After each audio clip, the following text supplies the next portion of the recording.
আগামীর রাজনীতি হবে ঐক্যের, ঐকমত্য কমিশন সংলাপের প্রধান উপদেষ্টা। ডিসেম্বরেই নির্বাচন চাই বিএনপি, সংস্কারে বেশি গুরুত্ব জামাত এনসিপির। 7,90,000 কোটি টাকার বাজেটে রাজস্ব লক্ষ্য 5,64,000, কমবে চাল ডাল সহ কৃষি পণ্যের দাম। বাজেটে নতুন কিছু দেখছে না রাজনৈতিক দলগুলো, বিনিয়োগের পরিবেশ তৈরিতে আশাব্যঞ্জক কিছুই নেই বলছেন ব্যবসায়ীরা। এবং সারা দেশে 252 বিচারককে একযোগে বদলি করে প্রজ্ঞাপন জারি। যুগ্ম জেলা জজ হিসেবে পদোন্নতি পেলেন 12 সিনিয়র সহকারী জজ।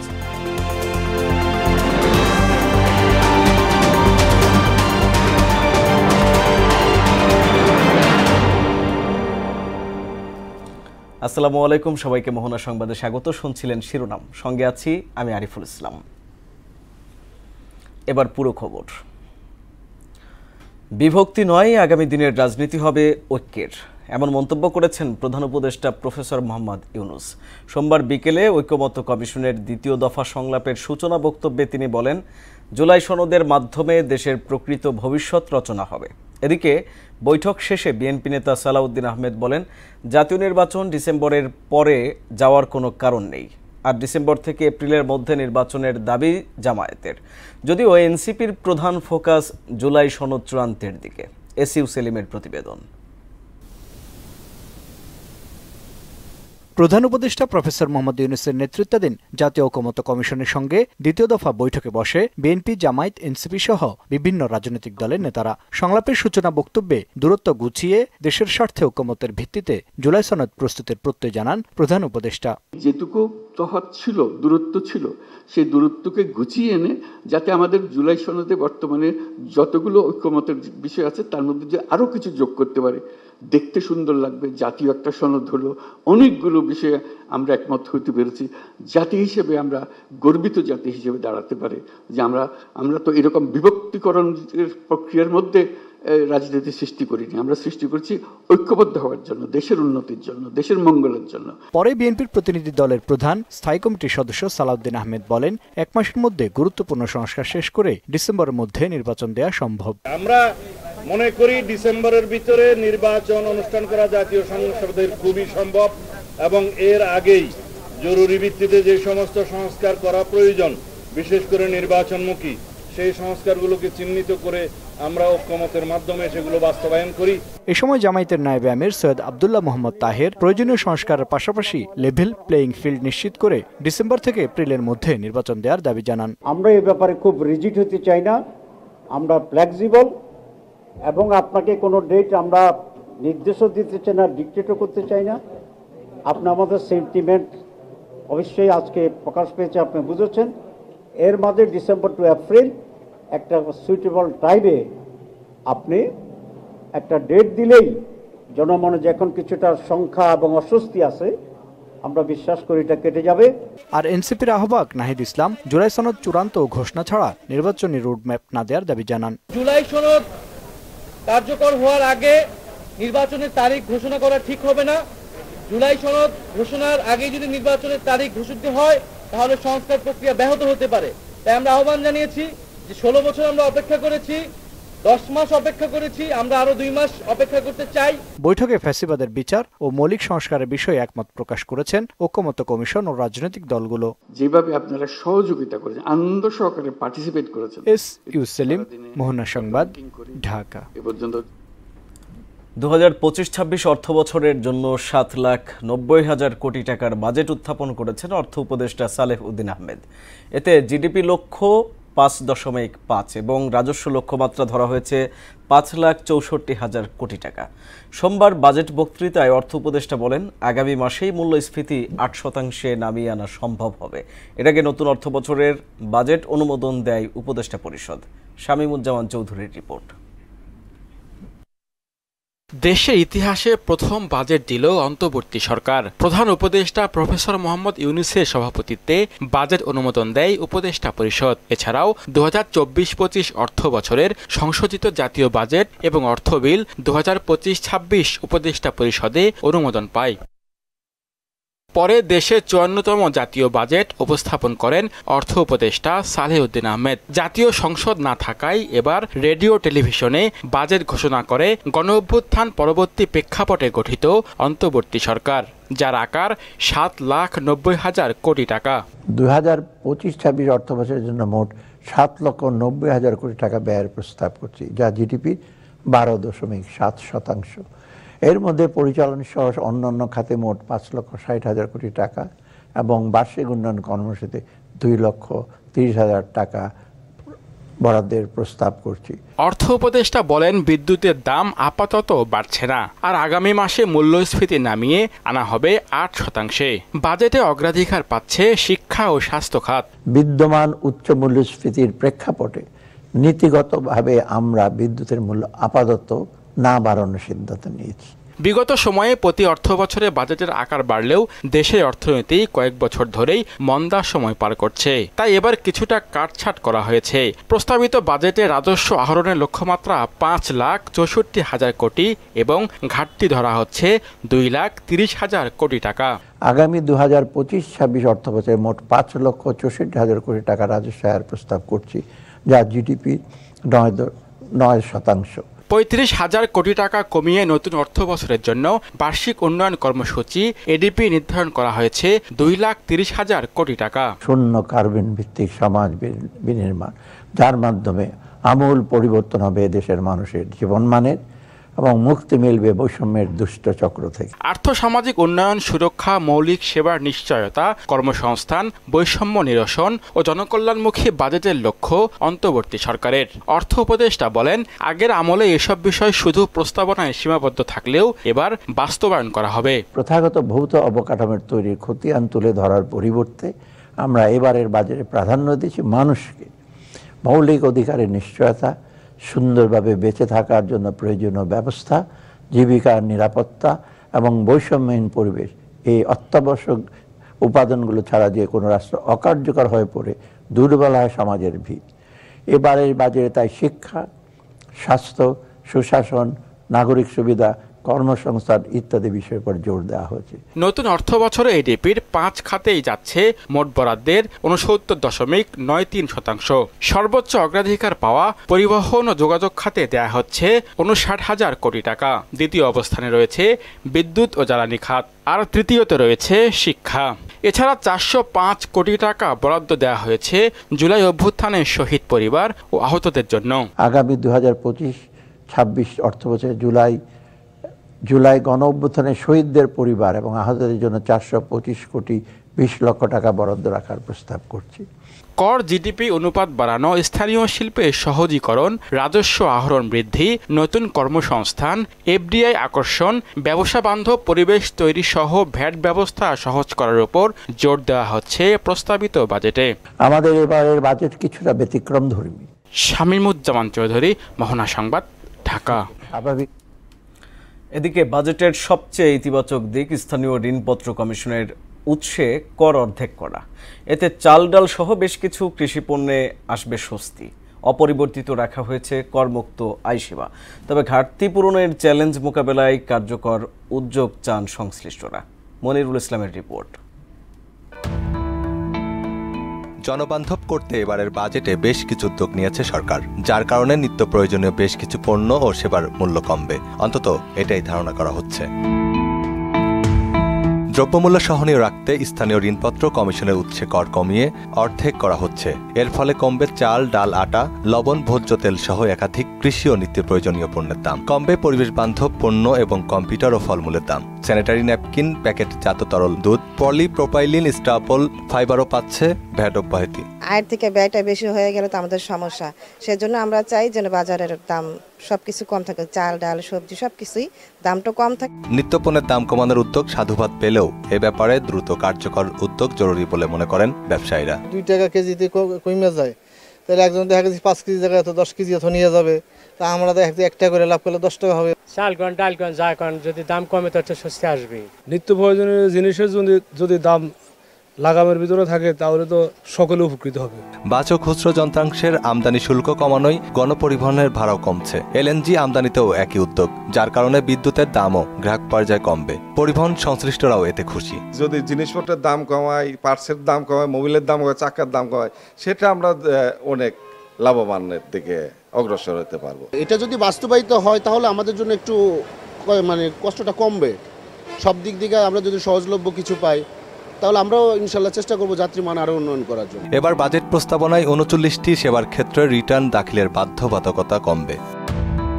এদিকে রাজস্ব আয়ের লক্ষ্যমাত্রা পূরণে নিত্য প্রয়োজনীয় কিছু পণ্যে ভ্যাট এবং শুল্ক ও কর বাড়ানো হয়ে থাকে। বিভিন্ন হারে আমদানি শুল্ক আর কর বাড়ানোতে স্বাভাবিক কারণেই বেড়ে যায় সেসব পণ্যের দাম। Fridge, AC, mobile phone, blade, bus, ট্রাকের বেশ দাম বাড়তি হবে। টেবিল ওয়্যার, সুতাসহ রড, হেলিকপ্টার, বিদেশি চকলেট, খেলনার দামও বাড়বে। পাশাপাশি মার্বেল, গ্রানাইট, ব্যাটারি চালিত রিক্সা কিনতেও গুনতে হবে বাড়তি টাকা। উচ্চ মূল্যস্ফীতির সময় নতুন করে দাম বাড়লে মানুষের জীবনযাপনের ব্যয়ও বাড়বে বলে মনে করছেন অর্থনীতিবিদরা। মানুষের যে মূল্যস্ফীতির চাপ অনুভব করছেন, তাদের জীবন যে অতিষ্ঠ হয়ে গেছে মূল্যস্ফীতির কারণে, তো সুতরাং তাদের জন্য তো কিছুটা স্পেস তৈরি করে দিতে হবে এবং সেটা হতে পারে যে করমুক্ত আয়সীমা, এবং সেই বিষয়ে আসলে একটা মূল্যস্ফীতির সঙ্গে সমন্বয় করে এক ধরনের যদি এই করমুক্ত আয়সীমা করার ব্যবস্থা করা হয় তাহলে সেক্ষেত্রে সেটাই মানুষের জন্য কাম্য হবে। রাজস্ব ঘাটতি পূরণে নিয়মিত করদাতা বা ভোক্তাকে টার্গেট নয়, বরং কর নিয়ে কারসাজিতে জড়িতদের টার্গেট করা উচিত বলে মনে করেন তিনি। মনিরুল ইসলাম, মোহনা সংবাদ, ঢাকা। বিনিয়োগের অনুকূল পরিবেশ তৈরিতে প্রস্তাবিত বাজেটে আশাব্যঞ্জক কিছুই দেখছেন না ব্যবসায়ীরা। আর কাঠামোগত দুর্বলতার কথা বলছে গবেষণা সংস্থা সিপিডি। নতুন বাজেট নিয়ে হতাশ রাজনৈতিক দলগুলো। বিএনপি বলছে প্রস্তাবিত বাজেটে আওয়ামী লীগ সরকারের ছায়া আছে। রেজা খানের রিপোর্ট। প্রস্তাবিত বাজেটের ওপর তাৎক্ষণিক প্রতিক্রিয়া জানায় centre for policy dialogue CPD. সংস্থাটি বলছে প্রস্তাবিত কর কাঠামো নিম্ন আয়ের মানুষের জীবনযাত্রায় চাপ বাড়াবে, উল্টো সুবিধা পাবে উচ্চবিত্তরা। চিন্তার বিষয় হচ্ছে যে তিনটি খাত, শিক্ষা, স্বাস্থ্য এবং কৃষি, এই তিনটাতে বার্ষিক উন্নয়ন কর্মসূচিতে টাকার অঙ্কে বরাদ্দ কমানো হয়েছে। সেটা আমাদের কাছে একটু উদ্বেগজনক মনে হয়, কারণ আমরা শিক্ষা, স্বাস্থ্যতে বরাদ্দের কথা বাড়ানোর কথা সবসময় বলে এসেছি এবং কৃষি খাতে বিশেষ করে খাদ্য নিরাপত্তার দিক থেকে এখানে বরাদ্দ অনেক গুরুত্বপূর্ণ। প্রস্তাবিত বাজেট নিয়ে হতাশ ব্যবসায়ীরাও। তাৎক্ষণিক প্রতিক্রিয়ায় Dhaka chamber of commerce and industries DCCI বলছে সহজে ব্যবসা পরিচালনা সহ ব্যাংকিং খাত সংস্কারে সুনির্দিষ্ট নির্দেশনা না থাকায় বিনিয়োগের অনুকূল পরিবেশ তৈরি কঠিন হবে। টেক্সটাইল এবং গার্মেন্টস ফিল্ডে কিন্তু আমরা বারবার শুনে আসতেছি যে আমাদের কিন্তু ওনারা গ্যাস পাচ্ছেন না, পাওয়ার পাচ্ছেন না। সো উল্টা কিন্তু এখানে কিন্তু ওদের কিছু কিছু কর এবং ট্যাক্স কিন্তু আরো বাড়িয়ে দেওয়া হয়েছে। রাজধানীর একটি হোটেলে বাজেট প্রতিক্রিয়ায় বিএনপির স্থায়ী কমিটির সদস্য আমির খসরু মাহমুদ চৌধুরী বলেন, নতুন প্রস্তাবনায় আওয়ামী লীগ সরকারের ধারাবাহিকতা স্পষ্ট। এমনকি এই বাজেট পরবর্তী সরকারের জন্য বাস্তবায়ন করা কঠিন হবে। বিগত সরকার যেভাবে বাজেটের সাইজ বাড়াতে বাড়াতে বাড়াতে যে জায়গায় নিয়ে গেছে, সেটার সাথে বাংলাদেশের রাজস্ব আয়ের কোনো সম্পর্ক নেই। রাজস্ব আয়কে ভিত্তি করে আসলে বাজেট করা উচিত। তাহলে আপনার প্রাইভেট সেক্টরে মানি ফ্লোটা থাকলো, তার বিনিয়োগ থাকলো এবং ইন্টারেস্ট রেটটা কমে আসলো, আপনার বিদেশ থেকে ঋণটা কমে আসলো। এদিকে বাজেটকে গতানুগতিক বলছে জামায়াতে ইসলামী বাংলাদেশ। আগের বাজেটের তুলনায় খুব বেশি ইমপ্রুভ করছে এটা আমাদের কাছে মনে হয়নি, তবে কোনো কোনো ক্ষেত্রে কিছুটা ডিফারেন্স আছে, যেমন বাড়তি বেহুদা খরচের ব্যাপারে, তারপরে বেশি অধিকতর ঘাটতি বাজেট সেটা, এগুলো এখানে একটু কম আছে। দ্রব্যমূল্য কমানোর বিষয়ে সর্বোচ্চ গুরুত্ব দেওয়ার তাগিদও দেন জামায়াতের নায়েবে আমির। দ্রব্যমূল্য স্থিতিশীল হয়তো বা থাকতে পারে, কিন্তু দ্রব্যমূল্য কমবে কিনা সে বিষয়টা বাজেট স্পষ্ট নয়। রেজা খান, মোহনা সংবাদ, ঢাকা। বহুল আলোচিত সাবেক মেজর সিনহা হত্যায় ওসি প্রদীপ ও লিয়াকতের মৃত্যুদণ্ড বহাল রেখেছেন হাইকোর্ট। রায়ে সন্তুষ্টি প্রকাশ করেছে সিনহার পরিবার ও রাষ্ট্রপক্ষ। তবে তৎকালীন পুলিশ ও র্যাবের শীর্ষ কর্মকর্তাদের চাপে কক্সবাজার পুলিশের অনেকে ধরাছোঁয়ার বাইরে রয়েছে বলে অভিযোগ করেন বাদী ও তার সহযোগীরা। কাজী পাপ্পুর রিপোর্ট। আলোচিত হত্যাকাণ্ড নাড়িয়ে দেয় পুরো দেশকে। পুলিশের গুলিতে একজন সাবেক সেনা কর্মকর্তার মৃত্যুতে ফুঁসে ওঠে সবাই। 2020 সালের 31 জুলাই কক্সবাজারের মেরিন ড্রাইভ সড়কে শামলাপুর চেকপোস্টে মেজর সিনহা 2 হাত উঁচু করে নামলেও পরিকল্পিতভাবে তাকে গুলি করে হত্যা করা হয়। ঘটনা ভিন্ন খাতে নিতে মাদককাণ্ড সাজায় পুলিশ। এই হত্যা মামলায় ডেথ রেফারেন্স ও আপিলের শুনানি শেষে বরখাস্ত টেকনাফের তৎকালীন ওসি প্রদীপ ও পরিদর্শক লিয়াকতের মৃত্যুদণ্ড বহাল রাখেন হাইকোর্ট। 6 আসামির যাবজ্জীবনের আদেশও বহাল রইল। বিচারপতি মোস্তাফিজুর রহমান ও বিচারপতি সগির হোসেনের বেঞ্চ এই রায় দেন। আজকে নিম্ন আদালতের বিচারিক আদালতে রায় বহাল রেখেছেন, অর্থাৎ 2 জনের ফাঁসি এবং 6 জনের যাবজ্জীবন জেল। আমরা যে ন্যায় বিচারটা আজকে পেয়েছি প্রিন্সিপাল অ্যাকিউজদের বিষয়ে, সেইটা কোনোভাবেই আমরা ব্যাহত করতে দিতে চাই না। মেজর সিনহা তার জীবন দিয়ে যত মানুষের জীবন রক্ষা করে গেছেন, তাদের প্রতিটি নিঃশ্বাস তার আত্মার শান্তি মাগফিরাত কামনা করবে। বিচারের পরবর্তী ধাপগুলো দ্রুত শেষ করে রায় কার্যকর চান মামলার বাদী নিহত সিনহার বড় বোন। যদিও কক্সবাজারের তৎকালীন এসপি মাসুদ হোসেন ধরাছোঁয়ার বাইরে থাকায় আক্ষেপ জানান তিনি। চেইন অফ কমান্ডের অর্ডার ছাড়া কোনো কিছু হয়, উনি প্রত্যক্ষ হোক বা পরোক্ষ হোক অবশ্যই ওনার ইনভলভমেন্ট ছিল। তো আসলে ওনাকে যে আমরা কোনোভাবেই আনতে পারিনি এই জায়গাটায়, মানে বিচারের আওতায়, সেই জায়গাটায় কিন্তু একটা অসন্তুষ্টি রয়েছে আমাদের। এই মামলার সম্পৃক্ত করতে গেলে এই মামলার বিচার প্রক্রিয়াটা অনেক জটিল হয়ে যাবে। আরও এই মামলায় আবার যদি রিমান্ডে যায় তাকে ইনক্লুড করে আনা হয়, তাহলে ন্যায় বিচার পরাভূত হবে। সাবেক সেনা কর্মকর্তাদের অভিযোগ, তৎকালীন আইজিপি বেনজির ও র্যাবের তৎকালীন ডিজি চৌধুরী মামুনের চাপে এসপিকে মামলা থেকে বাদ দেওয়া হয়েছে। 3 বাহিনীর পক্ষ থেকে আমরা সন্তুষ্টি প্রকাশ করছি আজকের এই রায়ে। আমরা আশা করি দ্রুততম সময়ে এই রায় কার্যকরী হবে। সেই দিন আমরা একটা কম্প্রোমাইজ করতে হয়েছিল। এই আব্দুল্লাহ সাহেব আইজিপি ছিলেন, চার্জশিট চূড়ান্ত, চার্জশিট দিবেন না, কারণ এসপি মাসুদের নাম বাদ দিতে হবে। আপিল বিভাগে গেলে মামলাটি দ্রুত নিষ্পত্তির উদ্যোগ নেওয়া হবে বলে জানিয়েছে রাষ্ট্রপক্ষ। কাজী পাপ্পু, মোহনা সংবাদ, ঢাকা। সারা দেশের বিভিন্ন আদালতের 252 জন বিচারককে একযোগে বদলি করা হয়েছে। সোমবার আইন ও বিচার বিভাগ থেকে এ বিষয়ে পৃথক 5টি প্রজ্ঞাপন জারি করা হয়েছে। প্রজ্ঞাপনে বলা হয়, বদলি হওয়া বিচারকদের মধ্যে 162 জন সহকারী ও সিনিয়র সহকারী জজ, অতিরিক্ত জেলা জজ 38 ও যুগ্ম জেলা ও দায়রা জজ ও সমপদমর্যাদার 22 জন বিচারক রয়েছেন। অন্যদিকে 12 জন বিচারপতিকে দেওয়া হয়েছে পদোন্নতি। এ বিষয়ে আলাদা প্রজ্ঞাপন জারি করা হয়। রেলপথে ঈদযাত্রায় তৃতীয় দিন সোমবার রাজধানী ছেড়েছেন বিপুল সংখ্যক মানুষ। কয়েকটি ট্রেন শিডিউল ভাঙলেও বেশিরভাগই ছেড়েছে নির্ধারিত সময়ে। 3 স্তরের চেকিংয়ের কারণে আগের চেয়ে বিনা টিকিটে ভ্রমণ কমেছে বলে দাবি কর্তৃপক্ষের। মাহবুব হাসান রিপনের রিপোর্ট।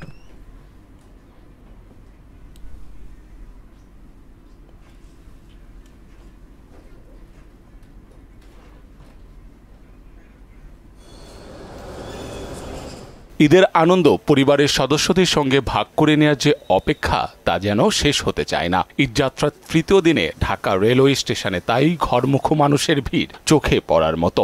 অনেক ভালো, অলমোস্ট 6 মান্থ পর যাইতেছি। যদিও অনেকটা সহজ হয়েছে আসতে, কারণ হচ্ছে ভলান্টিয়াররা খুব সুন্দরভাবে দায়িত্ব পালন করতেছিল। আমরা সহজে টিকিট পাচ্ছি, যেহেতু হয়রানির শিকার হচ্ছে না আমরা। গ্রামে গিয়ে ঈদকে ঘিরে নানা পরিকল্পনার কথা জানান অনেকে। দাদা বাসায় যাচ্ছি, ভেন্ডি দিব, নতুন জামা পরবো, খেলনা কিনবো, ঈদ করবো।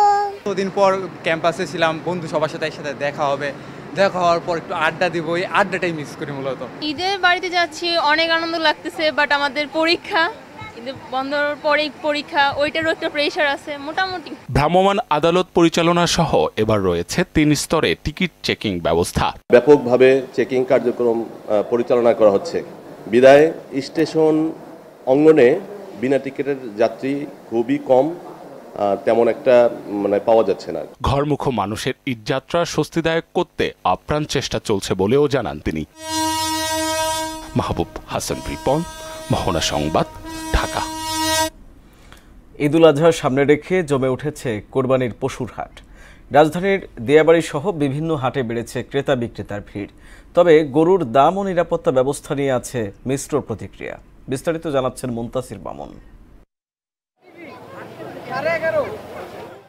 ঈদুল আজহার বাকি মাত্র 5 দিন, এতেই জমে উঠেছে রাজধানী পশুর হাটগুলো। দিয়াবাড়ি হাটে উঠেছে নানা জাতের গরু ছাগল।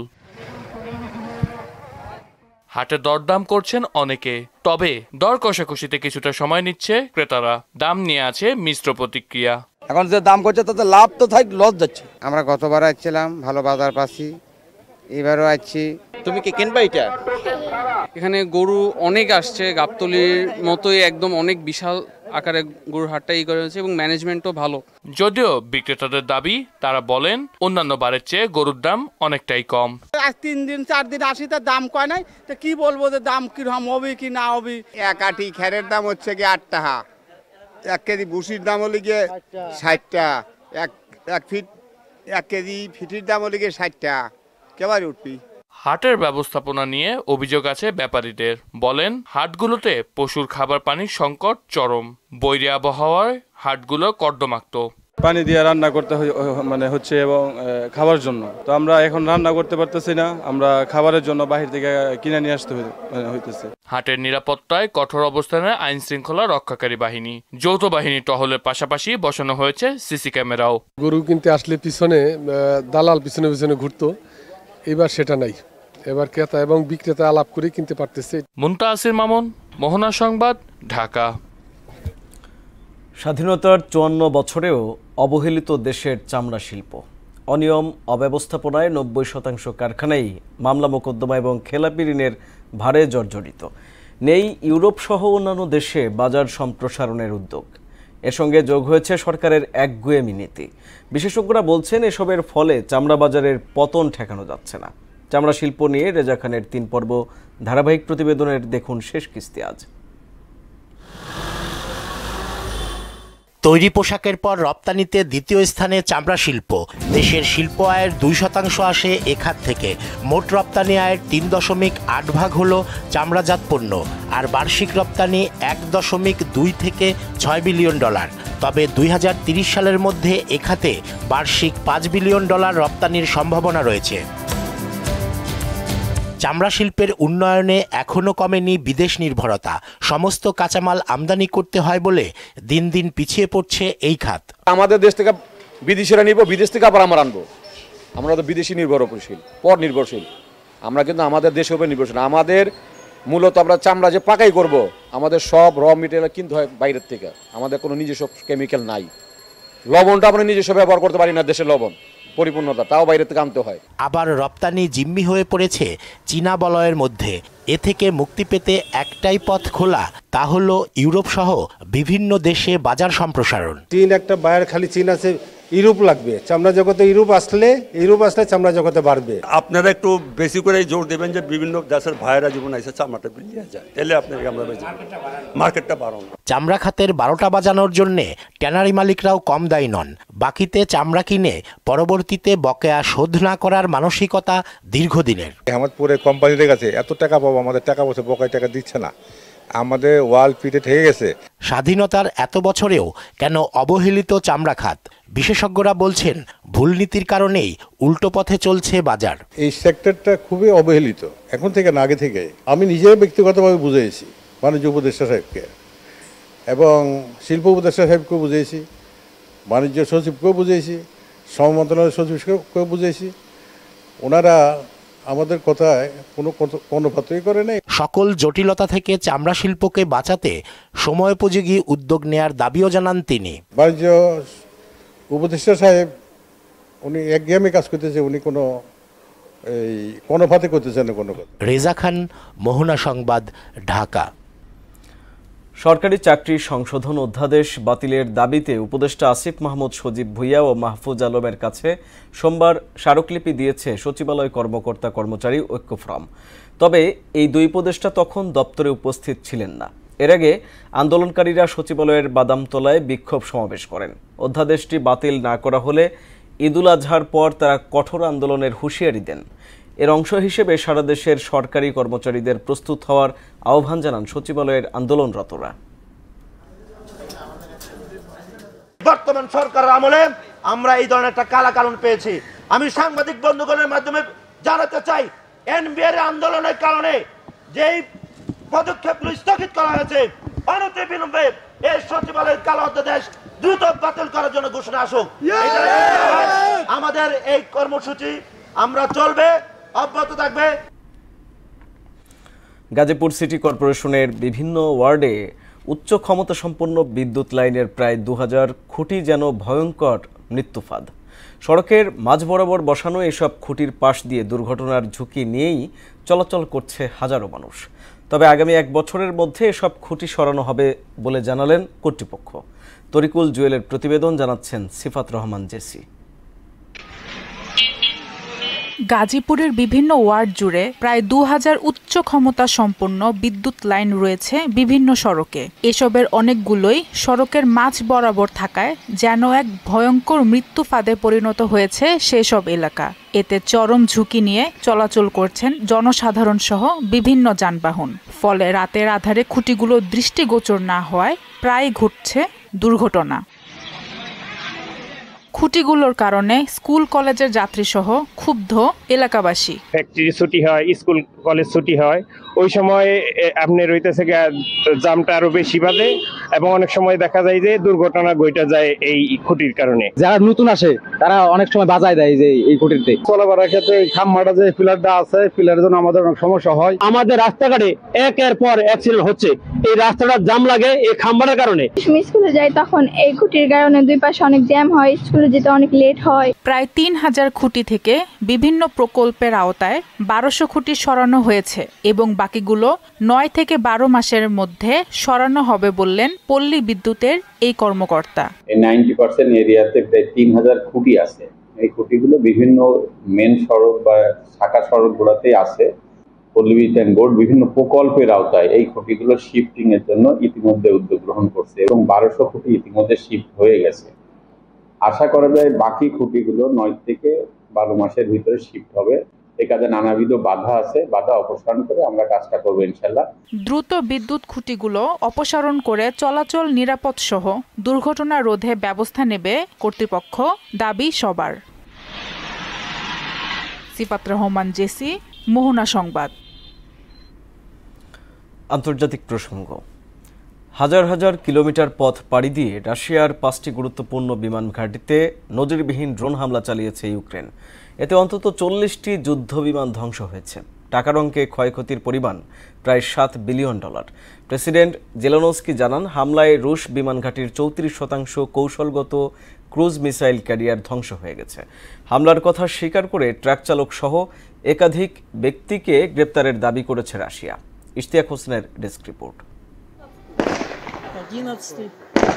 টানা 3 বছরের সংঘাতে এটি ছিল ইউক্রেনের সবচেয়ে সফলতম হামলা। প্রেসিডেন্ট ভলোদিমির জেলেনস্কি জানান, স্পাইডার্স ওয়েব নামের অপারেশনটি 1.5 বছরের বেশি সময় ধরে পরিকল্পনার পর বাস্তবায়ন করা হয়। এটি ছিল ফ্রন্টলাইন থেকে প্রায় 4500 কিলোমিটার দূরে রাশিয়ার অভ্যন্তরে ইউক্রেনের সবচেয়ে দীর্ঘপথ পেরিয়ে চালানো অভিযান।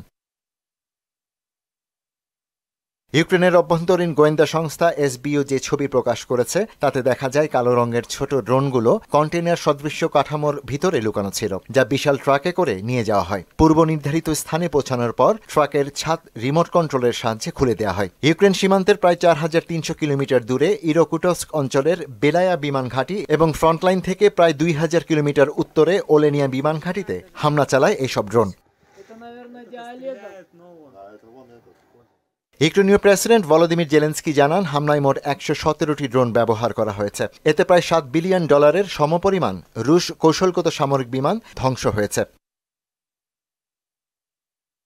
মুরোমানস্ক, ইরোকুটস্ক, ইভানোভা, রিয়াজান এবং আমুর অঞ্চলের 5টি বিমান ঘাঁটিতে হামলার কথা স্বীকার করে রাশিয়ার প্রতিরক্ষা মন্ত্রণালয় জানায়, ইভানোভা, রিয়াজান ও চীন সীমান্ত ঘেঁষা রাশিয়ার ফার ইস্ট অঞ্চল আমুর এলাকায় চালানো অন্যান্য হামলা প্রতিহত করা হয়েছে। হামলার ঘটনায় ট্রাক চালক সহ একাধিক ব্যক্তিকে গ্রেপ্তারের দাবিও করেছে মস্কো। তবে ইউক্রেনের প্রেসিডেন্ট জেলেনস্কি বলেছেন, হামলা প্রস্তুতির সঙ্গে যুক্ত ব্যক্তিদের রাশিয়া থেকে নিরাপদে সরিয়ে নেওয়া হয়েছে। ইশতিয়াক হোসেন, মোহনা সংবাদ। নাইজেরিয়ার মোকোয়া শহরে ভয়াবহ বন্যায় প্রাণহানি ছাড়িয়েছে 2 শতাধিক। মৃতের সংখ্যা 700 ছাড়াতে পারে বলে আশঙ্কা করছে কর্তৃপক্ষ। এদিকে ভারতের বিভিন্ন রাজ্যে বাড়ছে করোনা সংক্রমণ। একদিনে 4 জনের মৃত্যু হয়েছে বলে জানিয়েছে দেশটির স্বাস্থ্য মন্ত্রণালয়। অন্যদিকে কিয়েভ এবং মস্কো আরেক দফায় বন্দি বিনিময়ে সম্মত বলে জানিয়েছেন জেলেনস্কি। বিস্তারিত কাজী শাহরিনের ডেস্ক রিপোর্টে। ভয়াবহ বন্যায় বিপর্যস্ত নাইজেরিয়ার মোকোয়া শহর। বানের পানিতে ভেসে গেছে কয়েকশো মানুষ, তলিয়ে গেছে শত শত ঘরবাড়ি। ইতোমধ্যেই 2 শতাধিক মরদেহ উদ্ধার করেছে উদ্ধারকর্মীরা।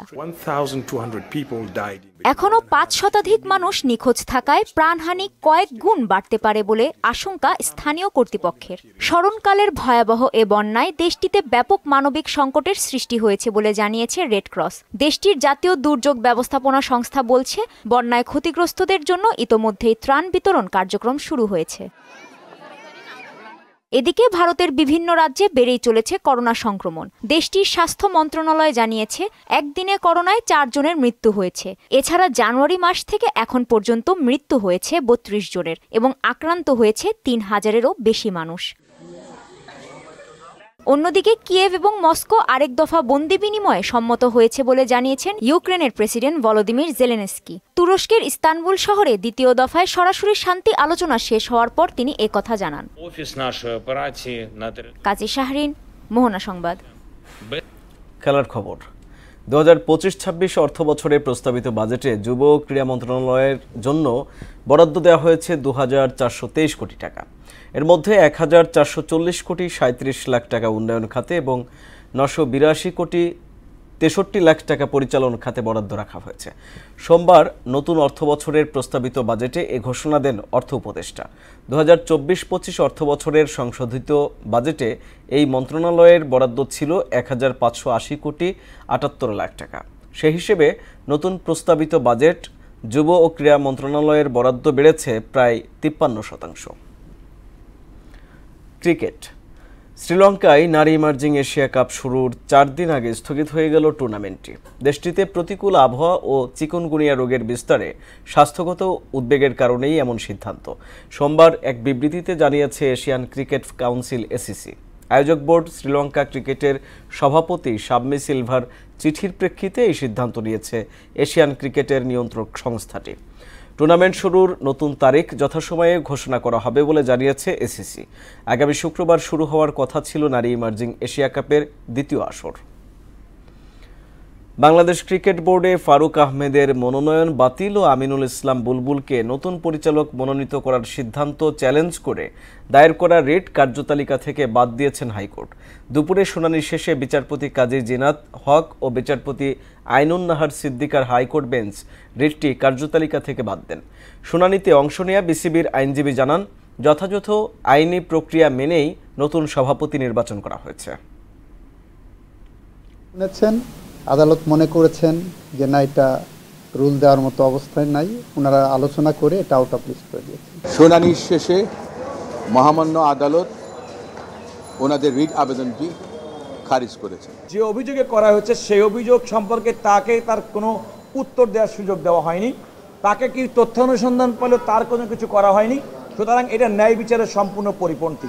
আমরা চেষ্টা করব যত দ্রুত সম্ভব আমাদের ক্লায়েন্টের সঙ্গে জনাব ফারুক আহমেদের সঙ্গে পরামর্শ করে আমরা আমাদের পরবর্তী আইনি পদক্ষেপ নেব। শেষ করব মোহনা সংবাদ, যাবার আগে জানিয়ে দিব শিরোনামগুলো আরও একবার। আগামীর রাজনীতি হবে ঐক্যের, ঐকমত্য কমিশন সংলাপে প্রধান উপদেষ্টা। ডিসেম্বরেই নির্বাচন চায় বিএনপি, সংস্কারে বেশি গুরুত্ব জামাত এনসিপির। 7,90,000 কোটি টাকার বাজেটে রাজস্ব লক্ষ্য 5,64,000, কমবে চাল ডাল সহ কৃষি পণ্যের দাম। বাজেটে নতুন কিছু দেখছে না রাজনৈতিক দলগুলো, বিনিয়োগের পরিবেশ তৈরিতে আশাব্যঞ্জক কিছুই নেই বলছেন ব্যবসায়ীরা। এবং সারা দেশে 252 বিচারককে একযোগে বদলি করে প্রজ্ঞাপন জারি। যুগ্ম জেলা জজ হিসেবে পদোন্নতি পেলেন 12 সিনিয়র সহকারী জজ।